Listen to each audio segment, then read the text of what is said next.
اعوذ باللہ من الشیطان الرجیم بسم اللہ الرحمن الرحیم اللہم صلی علی سیدنا محمد وعلی آل سیدنا محمد وصحبہ سیدنا محمد وبارک وسلم۔ آج کا ہمارا ٹاپک ہے اسلام کے عقائد و عبادات اور معاملات۔ یہ انتہائی ایزی ٹاپک ہے، بار بار آپ اس کو دہرا چکے ہوں گے۔ چلو بہرحال میں بھی چونکہ سلیبس سے متعلقہ ہیں یہ چیزیں، تو سرسری طور پہ آپ کے سامنے اس کی جو تفصیلات ہیں وہ رکھ دیتا ہوں۔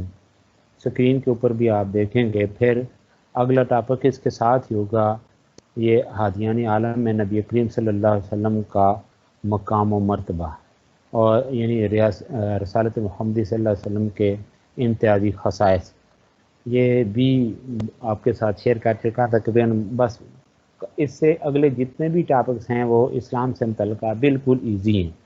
اچھا، پھر بکس جو آپ کے پاس ہوں گی ان کے اندر بھرپور ان کی تفصیلات آیات کے ریفرنس کے حوالے سے، باقی غیر مسلموں کے جو کمنٹس ہیں اس حوالے سے وہ بھی موجود ہیں۔ پھر آگے آتا ہے یہ خصائص اسلام، اسلام کا معنی مفہوم، باقی اس کے خصائص کی طرف آئیں گے۔ جس طرح ہم نے قرآن مجید، اس کی جمع و تدوین، اس کے خصائص، اعجاز القرآن، یہ ساری باتیں بار بار، اور آپ کا یہ اس حوالے سے ایک ٹاپک ہے القرآن، قرآن کا پیپر، اس میں بھی ساری چیزیں آپ۔ تو باقی یہ اسلام اور دیگر مذاہب کا تقابلی مطالعہ، میں نے یہودیت اور اسلام، پھر ہے عیسائیت اور اسلام۔ یہودیت کے حوالے سے چلیں، جب یہ ہم وہاں پہ پہنچیں گے اس ٹاپک کے اوپر تو ساری باتیں آپ کے ساتھ ہو جائیں گی۔ یہ چیزیں ان ڈیٹیل ہم پڑھ چکے ہیں۔ پھر اس کو صرف آپ کو آپ کے حوالے سے تھوڑا سا یہ شیئر کرنا ہے کہ اس کو کس کس پیرائے میں آپ نے کس طرح سے، اگر کوئی کسی طرح سے کوسچن آ جاتا تو اس کو کس ترتیب کے ساتھ ڈیفائن کرنے ہیں۔ باقی یہ اس سے اگلے جتنے بھی، یعنی یہ لیکچر نمبر 44 ہے، اس سے آگے 48 تک، اس میں کسی طرح سے کوئی کنفیوژن ہے ہی نہیں ہے۔ ساری چیزیں موجود ہیں آپ کے پاس بکس کے حوالے سے۔ یعنی اس پیپر کے اس کو ان کو نہ بھی پڑھیں نا اس پیپر کو، تبھی آپ کا قرآن کا جو پیپر ہے، باقی حدیث سے متعلقہ، یا اور باقی جو ہے نا آپ کا ہے سیرت طیبہ کا جو پیپر ہے، سیرت النبی کا، یہ ساری چیزیں ریپیٹ ہو رہی ہیں بہرحال۔ تو تھوڑی سی ترتیب ہم بناتے ہیں، جس ترتیب کے ساتھ یہ سلائڈ وغیرہ چل رہے ہیں جن کا مشاہدہ آپ کر رہے ہیں، ان کے اوپر نظر دوڑاتے جائیں، اور ساتھ ساتھ جو ہے نا یہ جو آپ کے ساتھ شیئر کروں گا انفارمیشن، اس کو ذہن میں رکھتے چلے جائیں آپ۔ تو اسلامی جو عقائد ہیں یہ اسکرین کے اوپر دیکھیں، ہے نا، آمنت باللہ و ملائکتہ و کتبہ و رسلہ والیوم الآخر، یعنی اللہ پر ایمان، فرشتوں پر ایمان، رسولوں پر ایمان، کتب سماوی پر ایمان، اور آخرت پر ایمان۔ یہ ہیں عقائد، ان کی تفصیلات دیکھ لیں۔ اب ان کی ڈیٹیل تھوڑی سی مختصر، کہ اللہ پر ایمان کیا ہے۔ اللہ پر ایمان لانے کا مطلب یہ ہے کہ اس کے ساتھ کسی کو شریک نہ ٹھہرایا جائے، تو اس کے تمام احکام کی برضا اور رغبت پیروی کی جائے۔ اگر کوئی شخص اللہ پر ایمان لے آنے کا دعویٰ کرتا ہے لیکن ان کے ساتھ وہ اللہ کی ذات اور صفات میں شریک ٹھہراتا ہے یا اس کے احکام کی پیروی نہیں کرتا، وہ شخص حقیقت میں موحد نہیں، یعنی وہ توحید والا نہیں۔ اللہ کو بعد لا شریک نہیں مانا، اس کی ذات، اس کی صفات، باقی توحید شرک کے حوالے سے کتنی چیزیں آپ کے سامنے ہیں۔ الفوظ الکبیر کے حوالے سے باتیں ہو چکی ہیں، یہ چار جو گمراہ فرقے جن کو قرآن، تو گویا کہ کس حوالے سے یہ اس بحث کو مطلب سٹارٹ کر دیں تو ختم ہونے میں یہ آتی ہی نہیں ہے، بلکہ تو بہت ٹاپکس تو اتنے ہیں کہ ان کو اگر گویا کہ ان کا عقدہ پھر بھی نہیں ہو سکتا، عقدہ پھر بھی نہیں ہو سکتا۔ میں نے کئی مرتبہ آپ کے ساتھ شیئر کیا ہے کہ مسلم قرآن جی کی کسی آیت کے حوالے سے لائنی تمات الانس والجن، اس کے اوپر کتنا کچھ اب قیامت تک لکھا ہی جاتا رہے گا، یہ ٹاپک کبھی کلوز ہو سکتا ہے۔ تو بہرحال یہ ہے کہ ایک تکرار و اعادہ ہے، تو اس والے سے یعنی توحید اور شرک سے متعلقہ جتنی چیزیں آپ پڑھ چکے ہیں یہ ہے، یعنی اللہ پر ایمان، یعنی اسلامی عقائد میں اللہ پر ایمان، کہ اللہ کو یعنی اس کی ذات میں، اس کی صفات یا اس کے جو اوامر اور نواہی، ساری اس حوالے سے جو ڈیٹیل ہے اس کے اوپر انسان کا پکا ایمان ہو۔ باقی ساری چیزوں کی جڑ کس طرح کرتی ہے، چاہے وہ توحید کے مقابلے میں ثنویت ہے، تثلیث ہے، یہ پڑھ چکے ہیں آپ۔ ثنویت یہ کس مذہب میں، پھر تثلیث کس مذہب میں، گویا کہ یہ عقائد پائے جاتے ہیں۔ ابنیت، یہ جو باطل تصورات ہے وہ ان کی جڑ کرتی ہے برحال، ٹھیک ہے۔ تو اللہ سے محبت کے تقاضے کیا ہیں؟ تصویر کی بات صرف وہ عیسائیت اس چیپٹر میں آپ نے نہیں پڑھا، بلکہ ہندوؤں کے والے سے جو ماں وشنو اور شیو کے والے سے اس کو بھی پیش نظر رکھیں۔ تو باقی یہ تو دیکھیں نا جو اختراعی یعنی مذاہب ہیں، یہ کسی انسان کی اسٹرگل یا کافی سے کوئی چیزیں مارد وجود میں آئی اعتقادی حوالے سے یا معاشرتی حوالے سے یا معاشی طور پہ، تو وہ دیکھیں نا وہ تو کہیں اسٹینڈ کرتی ہی نہیں ہے۔ تو جو سماوی مذاہب ہیں، یعنی میں آپ سے شیئر کر چکا ہوں یہودیت اور عیسائیت، اس والے سے جو کچھ ہمارے سامنے آتا ہے تصویر کی صورت میں، ابنیت کی صورت یا باقی جو بادل قائد ہیں جن کو ہائی لائٹ کرتا ہے خود قرآن جی، تو اس والے سے یہ چیزیں کہاں اسٹینڈ کرتی ہیں، یہ ڈیٹیل آپ کے پاس ہونی چاہیے، ادھر بھی اور ادھر بھی، کہیں بھی کسی والے سے بھی۔ بہرحال تو بات یہ ہو رہی تھی جی کہ اللہ پر ایمان، تو اللہ پر یعنی ایمان باللہ کے جو تقاضے وہ کیا ہیں کہ اللہ سے محبت انسان کی ہونی چاہیے، اس لیے کہ خود اللہ فرماتے ہیں نا وَمِنَ النَّاسِ مَن يَتَّخِذُ مِن دُونِ اللَّهِ أَندَادًا يُحِبُّونَهُمْ كَحُبِّ اللَّهِ وَالَّذِينَ آمَنُوا أَشَدُّ حُبًّا لِلَّهِ کہ اور انسانوں میں سے کچھ ایسے بھی ہیں جو اللہ کے سوا دوسروں کو اس کا ساتھی بناتے ہیں اور وہ ان کے ساتھ ایسی محبت کرتے ہیں جیسی اللہ کے ساتھ ہونی چاہیے۔ جو لوگ اللہ پر ایمان رکھتے ہیں وہ سب سے زیادہ اللہ ہی سے محبت کرتے ہیں۔ تو اللہ کے ساتھ یعنی ایمان باللہ کے جو تقاضے ہیں، اللہ سے محبت، اس کی شکر گزاری، اسی کی عبادت، اچھا اس لیے کہ وَقَضَىٰ رَبُّكَ أَلَّا تَعْبُدَ إِلَّا إِيَّاهُ، اس کے سوا کسی کی بات نہیں۔ پھر اللہ اسی کا خوف ہونا چاہیے، مدد انسان مانگے تو اللہ ہی سے، اس لیے کہ یہ نماز میں کھڑے ہوتے ہیں آپ إِيَّاكَ نَعْبُدُ وَإِيَّاكَ نَسْتَعِينُ، اے اللہ ہم تیری ہی عبادت کریں تجھ ہی سے مدد چاہتے ہیں۔ یہ ہی کا جو ہے نا، یہ دیکھیں نا، تو اس حوالے سے گویا کہ انسان کی جو ہے نا آپ جس احتیاجات آرزویں ان کا منبع اور سرچشمہ یا کسی سے انسان کو جو ہے نا مطلب تو انسان کے عقیدے میں یہ چیزیں شامل ہونی چاہیے، اس کا خوف، اسی سے مدد، اس کی ذات کے اوپر بھروسہ ہیں کہ بس یہ اللہ تیری ذات کے اوپر اتنا بھروسہ، اتنا اعتقاد، وہ ایمان ہے کہ بس اس کے علاوہ کوئی اس کے انسان کے جو ہے نا یہ اس معاملے میں انسان کے قدم ڈگمگانے چاہیے کسی بھی مرحلے پر، جس کو یہ غزوات نبی کے والے سے ایون دیکھنا هنالک ابتلی المؤمنون وزلزلوا زلزالا شدیدا، اہل ایمان ایسا ایمان ہونا چاہیے۔ اور پھر یہ کہ اللہ کے جو ہے نا اوامر و نوائی جو احکام ہیں ان کی پاسداری، ان کی پیروی، قانون خداوندی کی اس کی پیروی کرنا، پھر اللہ تعالیٰ کے کامل بندے بننا، یہ ہے یعنی ایمان باللہ کے تقاضے۔ تو اس کے ساتھ ساتھ ہے فرشتوں پر ایمان۔ فرشتے کیا ہے؟ فرشتوں کا اللہ تعالیٰ کی خدائی میں یعنی ان کو کوئی دخل نہیں ہے، وہ اللہ کی مخلوق ہیں، وہ ہم تو تسبیح اللہ کی توصیف و تعریف میں لگے رہتے ہیں یہ ہمیشہ، اور احکام الہی کی بے چوں چراں تعمیل کرتے ہیں، ٹھیک ہے نا۔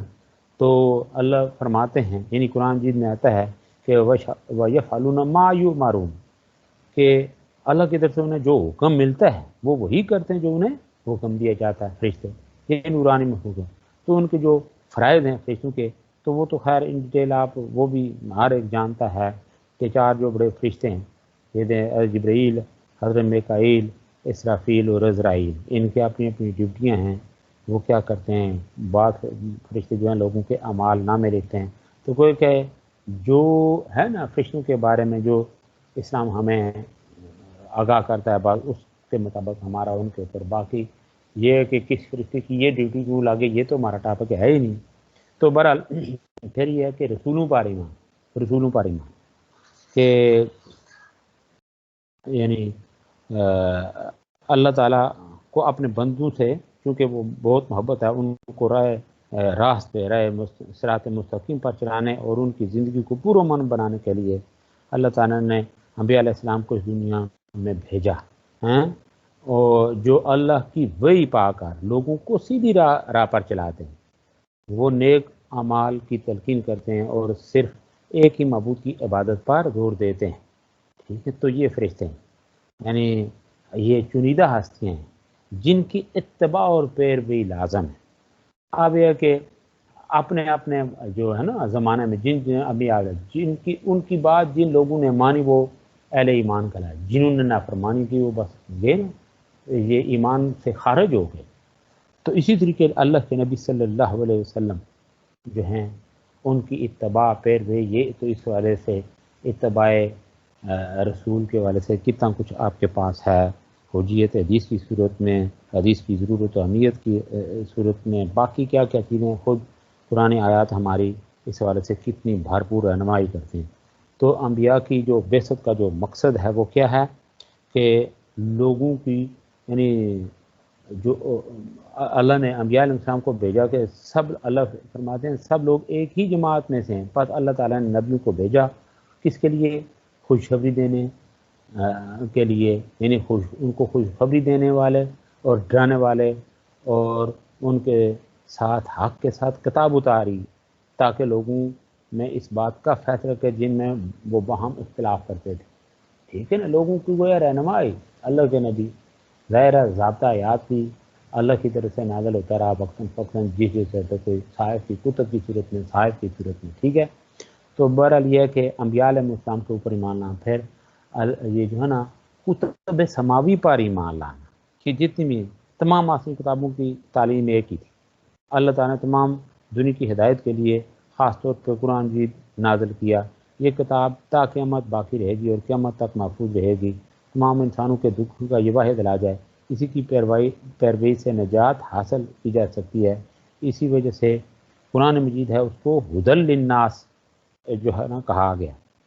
تو ہدی للناس تمام، تو ہدی للمسلمین تو نہیں ہے نا ادھر، ہدی للناس تمام انسانوں، تو گویا جو سب کا یعنی کتب سماوی ہے ان کے اوپر ایمان ہے، باقی ان کے اندر جو ان کی جو ڈیٹیل ہے، ان کی صحت، حفاظت، باقی جمع تدوین کے جو مسائل وہ آپ پڑھ چکے ہیں تورات کے حوالے سے، پھر انجیل کے حوالے سے، یہ پوری ڈیٹیل آپ کے پاس انفارمیشن اللہ کے فضل و کرم سے موجود ہے، تو وہ کہاں سٹینڈ کرتی ہیں آپ، لیکن قرآن مجید اس حوالے سے اس کی حفاظت، کی صحت، جمع تدوین، سارے معاملات کی طرح گویا کہ یہ بھی ایک طرح سے اللہ کی منشا اور مرضی، اللہ کی مشیت، اس کے مطابق اگر اللہ کی طرف سے کوئی حکم ہوتا، کوئی اور کتاب ہی تو یا کوئی اور نبی، تو ہماری کیا اس میں تھی اجت، ہم کیسے اجت کر سکتے تھے؟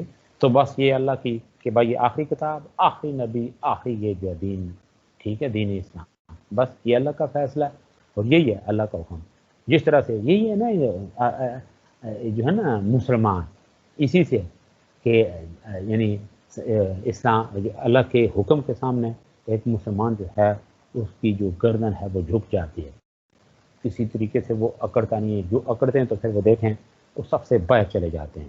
تو پھر ہے آخرت پر ایمان، آخرت پر ایمان جو ہے یعنی مسلمان اس بات پر یقین رکھتے ہیں کہ یہ دنیا مٹ جائے گی، یعنی ایک وقت ایسا آئے گا کہ یہ فنا ہو جائے گی، سب لوگ، یہ دیکھیں میں اس ریفرنس سے بات کئی بار کی آپ کے ساتھ، یہ خاص طور پہ یہ 29واں 30واں پارہ دیکھیں نا، اذا السماء انشقت، اذا السماء انفطرت، اچھا القاریہ، اذا زلزلت الارض زلزالہا، یہ جتنی کتنی کثرت سے یہ صورتیں، یعنی 29ویں خاص طور پہ 30ویں پارے میں یہ ہے کہ بھائی ایک مرحلہ جب یہ اختتام پذیر ہوگا، یہ کائنات ختم ہو جائے گی، اس کے بعد پھر وہ ہے یہ تصور بھی اللہ، یعنی دیکھیں نا یہ آخرت پر ایمان کا مطلب یہ ہے کہ یعنی یہ مسلمان اس بات پر یقین رکھتے ہیں کہ یہ دنیا ایک مرحلے پہ مٹ جائے گی، اللہ کی مشیت کے مطابق، اللہ کے حکم کے مطابق، سب لوگ اللہ تعالیٰ کے سامنے اپنے اعمال کا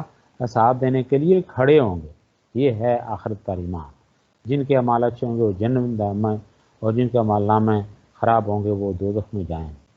آخرت پر ایمان انسان کو اعلیٰ مال بجا لانے کی ترغیب دیتا ہے، اور پھر یہ اگر یہ تصور نہ ہو، یہ کتنی باتیں آپ کے ساتھ ہوئیں، یہ تصور نکال دیا جائے کہ جس طرح وہ عیسائی کی تعلیم عقیدہ کفارہ وہ مان لیا، تو ہر چیز کے اندر ایک طرح سے تصادم آ جاتا ہے، مارنے والا ٹھیک ہے جی، وہ ٹھیک ہے، بخشا ہے، عیسیٰ علیہ السلام وہ کفارہ بن گئے تو ٹھیک ہے، کوئی بات نہیں، وہ بخشا ہے۔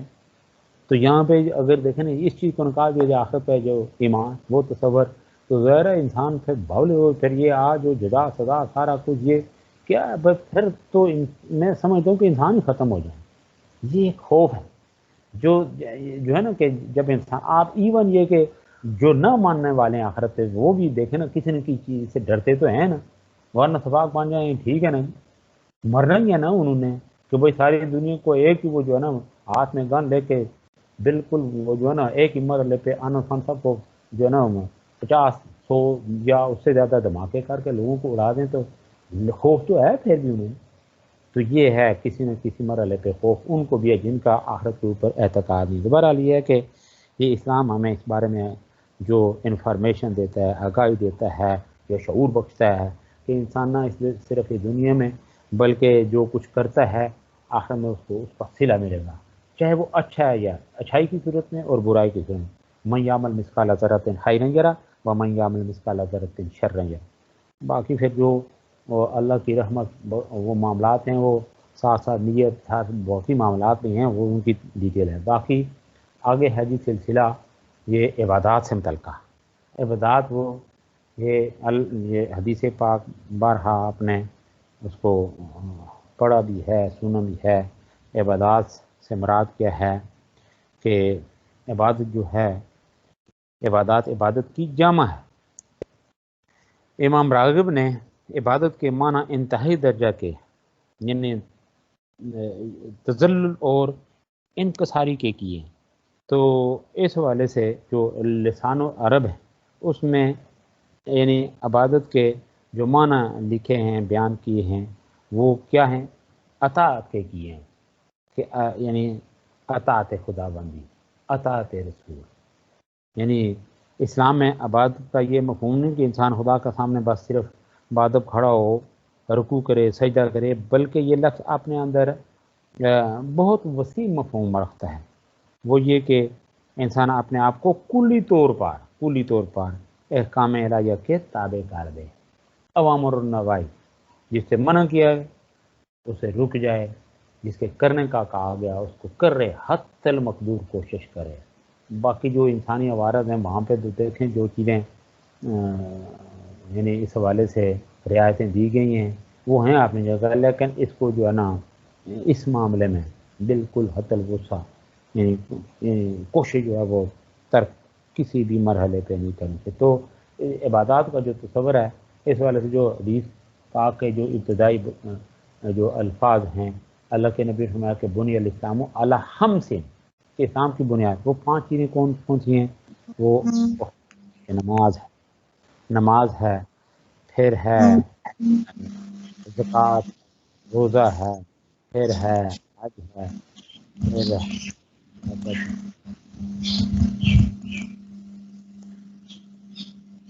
کلمہ طیبہ. یہ بنیاد ہے. گویا کہ یہ وہ دروازہ نہ کھلے تو آپ کے لیے گویا کہ اندر جانا مشکل ہے.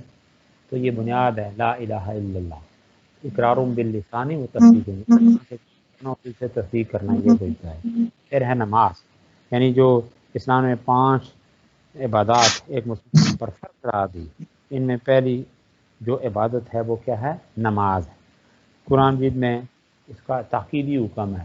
یہ صلاۃ و زکوٰۃ کے حوالے سے جب بات ہو رہی تھی صلاۃ کے حوالے سے وہاں دونوں کو زیر بحث اس لیے لایا تھا کہ جہاں پہ صلاۃ ہے وہاں پہ، اس لیے میں جڑواں ارکان کی بات کی تھی صلاۃ و زکوٰۃ. اب اس حوالے سے میں کیا دوبارہ اس کو کروں کہ نماز بار بار اقیم الصلاۃ و آتوا الزکوٰۃ، پھر اقیم الصلاۃ ولا تکونوا من المشرکین کہ نماز قائم کرو اور مشرکوں سے نہ ہو. پھر اللہ کے نبی نے فرمایا من ترک الصلاۃ متعمدا فقد کفر کہ جس نے جان بوجھ کر نماز چھوڑی وہ اس نے کفر کیا. پھر فرمایا کہ الصلاۃ عماد الدین من ترکہا فقد حدم الدین یا من حدمہا فقد حدم الدین کہ جس نے اس کو یہ دین کا ستون ہے، جس نے اس کو گرا دیا اس نے دین کی عمارت کو گرا دیا. تو صلاۃ کے ساتھ زکوٰۃ اتنا ڈیٹیل کے ساتھ آپ کے پاس ہے کہ اب اس کو دوبارہ دوران ریپیٹ کرنا. یہ اس کے مصارف کی بات کی تھی، معنی اس کے نصاب کیا کیا چیزیں آپ کے ساتھ شیئر کی. تو اس کے بعد ہے جی روزہ جو ہے نا یہ صوم جسے کہتے ہیں، عربی میں زبان میں لفظ صوم روزہ کے جس کے لغوی معنی کیا ہیں؟ رکنے کے، لیکن شریعت کی اصطلاح میں صبح و صادق سے لے کر غروب آفتاب کھانے پینے اور مباشرت سے رکے رہنے کا نام روزہ ہے. اب اس والے سے قرآن میں آتا ہے یا ایھا الذین آمنوا کتب علیکم الصیام کتب علی الذین من قبلکم لعلکم تتقون. پھر اللہ فرماتے ہیں شہر رمضان الذی انزل فیہ القرآن. پھر اس کے ساتھ ساتھ جو آیات کے ساتھ ساتھ جو احادیث کہ اللہ کے نبی نے فرمایا روزہ، اس کی جو امپارٹنس ہے، اس کا جو فلسفہ ہے، یہ بھی آپ بکس میں اس کی طرف جائیں، بے تحاشا آپ کے کو میٹیریل ملے گا. اللہ کے نبی کہ جس نے یعنی من سام ایمان و احتسابا، جس نے روزہ کس کے ایمان اور احتساب کے لیے تھے رکھا، اللہ کے نبی نے فرمایا کہ غفر له ما تقدم من ذنبه، کہ اس کے تمام گناہ اللہ تعالیٰ معاف فرما دیں. ٹھیک ہے. پھر اللہ کے نبی نے فرمایا کہ اللہ فرماتے ہیں کہ الصوم لی و انا اجزا بہ یا اجزی بہ، روزہ لیے میرے لیے، میں اس کی جزا دوں گا یا خود اس کی جزا. تو یہ دیکھیں پھر یہ اس کو زکوٰۃ کی بات ہو گئی، روزے کی بات ہو گئی. پھر آگے ہے جی یہ حج یعنی حج کا جو لغوی معنی ہے، یہ انٹر سے لے کر یہ ساری چیزیں دیکھیں نا، آج تک انٹر سے کیا 9 سے لے کر آج تک یہ پڑھتے چلے آ رہے ہیں. یہ صرف گویا کہ ایک تکرار یہ عادہ میں نے آپ کو بتا دیا. تو اس کے لغوی معنی کیا ہیں؟ حج کے لغوی معنی زیارت کا قصد ہے، لیکن اسلام میں اس کے معنی ہیں ضروری مناسک کی بجا آوری کے لیے بیت اللہ جانا. اچھا، اس کی جو شرائط ہیں اللہ فرماتے ہیں اس کی جو فرض وَلِلَّهِ عَلَى النَّاسِ حِجُّ الْبَيْتِ مَنِ اسْتَطَاعَ إِلَيْهِ سَبِيلًا، کہ لوگوں پر اللہ کے لیے اس کے گھر کا حج کرنا فرض ہے جو اس تک راہ پا سکے یعنی وہ شرائط پوری کر سکے، یعنی وہ آزاد ہو، صحت مند ہو، سفری صعوبتیں برداشت کر سکے، راستے میں جان جانے کا کوئی خطرہ نہ ہو، اتنا مال ہو، پیسہ ہو کہ اسے رضاد راہ بھی لے سکے اور اپنے اہل و عیال کے لیے پیچھے چھوڑ بھی جائے. یہ کچھ شرائطیں یعنی جو اس کی استطاعت میں یہ چیزیں آتی ہیں. تو آج کے جو طریقے ہیں وہ بھی اللہ تعالیٰ سب کو لے جائے ہمارے سمیت، حج کریں، ساری چیزیں آ جاتی ہیں. لیکن یہ ہے کہ اس فریضے کی ادائیگی کی کوئی انفارمیشن بہرحال آ ہی جاتی ہے الگ ہے کہ جب حاجی میقات پر پہنچے تو احرام باندھ دیتے ہیں. تو اس والے سے مختلف یعنی ہمارے جو پاکستان یا ہندوستان سے جو لوگ جاتے ہیں، ایک جگہ ہے جس کو یلملم کہا جاتا ہے، وہ میقات ہے. تو احرام کے بعد تمام حاجی پھر اس کے بعد خوشبو نہیں لگا سکتے ہیں، بال نہیں کٹوا سکتے. اچھا، پھر باقی جو ممانعات ہیں جن کی ڈیٹیل ایک ہے کہ بھائی وہ کیا کیا کن کن سے تعلقات نہیں رہے، کس میت کے تعلقات ہی رہ سکتے. پھر کلمات جو پڑھنا، وہ لبیک اللہم لبیک، صفا مروہ کی سعی. اچھا، پھر مینا کی جانب وقوف عرفات وغیرہ، مزدلفہ، مینا میں قربانی، طواف زیارات وغیرہ. پھر اس کے جو آداب ہیں حج کے ان کو بھی ہیں کہ بھائی زاد راہ جو ہے یعنی جو اس کے اوپر مصارف آپ کے ہو رہے ہیں وہ حلال کی کمائی سے ہو. پھر یہ جو شرائط ہیں تو ایام حج میں فسق و فجور کی باتوں سے بھی اجتناب کیا گئے. سادہ لباس میں جب حاجی گھر سے نکلے تو سادہ لباس میں، پھر نیک آدمیوں کی صحبت اختیار کرے جو سفر حج ہے اس میں. حج پھر دنیاوی مقصد کے نہیں کہ لوگ کہیں گے حاجی صاحب آ گئے، اس کے بعد آ کے بیٹھ جائیں گے کسی کونے میں، لوگوں کو بس دیں گے آنکھ میں تسبیح پکڑ کے پھونکے ماریں گے، نذرانے وصول کریں گے. یہ نہیں، لوگ کہیں گے حاجی صاحب حاجی صاحب. پھر یہ چیزیں نہیں، اللہ کی رضا کریں. لوگ اپنے آپ کو جو ہے شو ہی نہیں کرتے کہ کوئی کی ہے کوئی اتنا بعض لوگ. لیکن ترغیب کے لیے نیت یہ نہ ہو، ترغیب کے لیے اگر کوئی ہے اچھی بات ہے، اور وہاں پہ جا کے انسان چپ رہ ہی نہیں سکتا. یہ کوئی اللہ تعالیٰ کی اتنی بڑی نوازش ہے کہ وہاں اللہ تعالیٰ کی ہر جگہ پہ اللہ کی شان ہی ہے. آپ کسی درخت کو دیکھتے ہیں تو دیکھیں خوبصورت درخت پیدا کرنے والا ہے کتنا خوبصورت ہے. آپ جنگلات کو دیکھتے ہیں، باغات، پتہ نہیں کیا کیا چیزیں، پھر ایسی عجیب چیزیں سمندری مخلوق کے اندر جب دیکھیں رنگ برنگی، تو وہاں پہ انسان بے ساختہ یا اللہ کیا چیزیں تو کیا کیا پیدا کیا ہوا ہے. انسان کی عقل دانگ رہ جاتی ہے. تو وہاں پہ بھی دیکھے، یہ نہیں کہ ایک جگہ، وہاں پہ اور گویا کہ وہاں پہ اللہ کی رحمتیں عنایتیں زیادہ ہیں. یہ بس دیکھیں، یہ ہیں روایتیں موجود ہیں، ان سے انکار تو نہیں. تو وہاں پہ انسان کی خواہش ہوتی ہے، ایک تو یہ کہ انسان اپنی ذات کو اتنا خاطر میں نہیں لاتا، وہاں پہ پوری انسانیت کی بات ہوتی ہے. یہاں تک کہ انسان ایک مسلمان اپنے مسلمانوں کے مقابلے میں ان بدبختوں جن کو ہم کافر کہتے ہیں، غیر مسلم، ان کے لیے زیادہ دعائیں نکلتی ہیں. یہ اللہ تعالیٰ کی شان ہے اور یہی ہے کہ اللہ ان کو بھی ہدایت دے. تو انسان کی جو ہے نا دل کے اچھا دماغ کے وہ دریچے کھلتے ہیں، دل کے سینے کے اندر وسعت آتی ہے کہ بھائی دوسرے کو برداشت کرتا ہے، اس کے لیے گویا کہ اور پھر وہاں پہ آپ کو ماحول بھی وہی ملے گا۔ بیت اللہ شریف کے اندر جناب آپ کے لیے کیا کیا چیز پیشکشیں ہو رہی ہیں، پتہ نہیں آپ کے ساتھ بیٹھنے والا آپ کو کیا کیا نعمتیں کھلا دیں۔ وہ یہ جو بوتل ہے جس میں ہم پانی، اس میں پتہ نہیں کون سا جوس ہوگا، کون سا وہ کیا کہتے ہیں انہیں بنا کے وہ جو ہے نا وہ بناتے رہتے ہیں، جس طرح وہ بڑے بڑے عمدہ وہ کیا کہتے ہیں وہ سیرپ شیرپ وہ بنا کے بس لے آتے ہیں، وہی ٹھیک ہے، خود بھی ادھر ہی بیٹھ کے ان کو ٹیسٹ آتا ہے کھانے پینے میں، تو ادھر ساتھ والے کو کھلاتے ہیں۔ پھر کاوے وہ عجیب ٹیسٹ ہوتا ہے، اسے کھجور کھائیں ساتھ وہ کھائیں، کیا کیا چیزیں، سب سے بڑھ کے پھر آپ پانی پیتے ہیں تو حیران رہ جاتا کہ ایسا پانی کبھی آپ نے دنیا میں کسی جگہ سے کسی وہ جو ہے نا وہ امپورٹڈ وہ جو آتی ہیں بوتلیں چھوٹے ہیں، کبھی ایسا ٹیسٹ قطعی طور پہ ہوتا ہے نہیں وہاں جو ٹیسٹ زمزم کا اللہ آپ کو سب کے مقدر میں کرے، نصیب میں کرے وہاں جانا، تو پھر دیکھیں نا وہاں بندہ کیسے کتنا خوش ہوتا ہے وہاں پہ بندہ۔ تو بہرحال یہ ہے کہ یہ ہے آج چلے اللہ تعالیٰ وہاں لے جائے، عمرے کریں، حج کریں، کیا کیا، پھر وہاں پہ انسان کا شوق کتنا بڑھتا ہے۔ تو گویا کہ انسان اپنے یہ جو ہے نا آپ سے آپے سے باہر ہونا شروع ہو جاتا ہے کہ بھائی میں اللہ کی نعمتوں کا جو ہے نا اظہار کروں، اس لیے کرتا ہے، یہ نہیں کہ نمود و نمائش کے لیے، بلکہ اللہ نے توفیق دی بھائی ادھر جائیں تو دیکھیں اللہ کتنا کچھ کیا، اور پھر وہاں پہ پتھر ہی پتھر ہے، ماشاء اللہ پتھر ہی پتھر ہے۔ اللہ دنیا کی کون سی نعمت ہے جو وہاں پہ نہیں، تازہ بتا ادھر پھر پیلا ہوگا، ادھر ہرا ہرا رنگ ہوگا ہر فروٹ کا، بالکل جس کا ابھی اتر رہا ہے، ابھی یہاں پہ پہنچ رہا ہے، ایسے معاملات۔ تو بہرحال جی یہ آگے بڑھتے ہیں، آگے کی عبادات ہے، پھر ہیں معاملات میں اخلاقی معاشیت ہے۔ اخلاقی تعلیم میں کیا آتی ہیں؟ سچائی، صبر، شکر، احسان، اثار، حیا، پاک دامنی، امانت داری، عفت، عفو درگزر۔ اس کی پھر آپ ساری ڈال میں آپ کے سامنے کس تناظر میں رکھوں، کیا کیا چیزیں ہیں جو بیان کروں۔ تو آیات یہ ایمانداری کے حوالے سے کوئی ٹاپک کلوز کیا جا سکتا ہے، اخلاقی تعلیمات کے حوالے سے سچائی کے کوئی ٹاپک کلوز کیا جائے، صبر تو کوئی معاشیات کے حوالے سے، اچھا پھر اخلاقیات کے حوالے سے، سماجیات کے حوالے سے، کیا کیا چیزیں اس میں، یعنی تینوں یعنی اخلاقی تعلیم میں یہ اس میں معیشت بھی ہے، آپ کی معاشرت بھی ہے، آپ کی سیاست مطلب کی ساری چیزیں اس کے اندر آ جاتی ہیں، ٹھیک ہے۔ تو اسی طریقے سے پھر ہے ساری چیزیں پھر یہ صرف سکرین کے اوپر ہے۔ معاشی تعلیم میں زوجین کے حقوق، زوجین کے یعنی زوجین سے مراد کیا ہے؟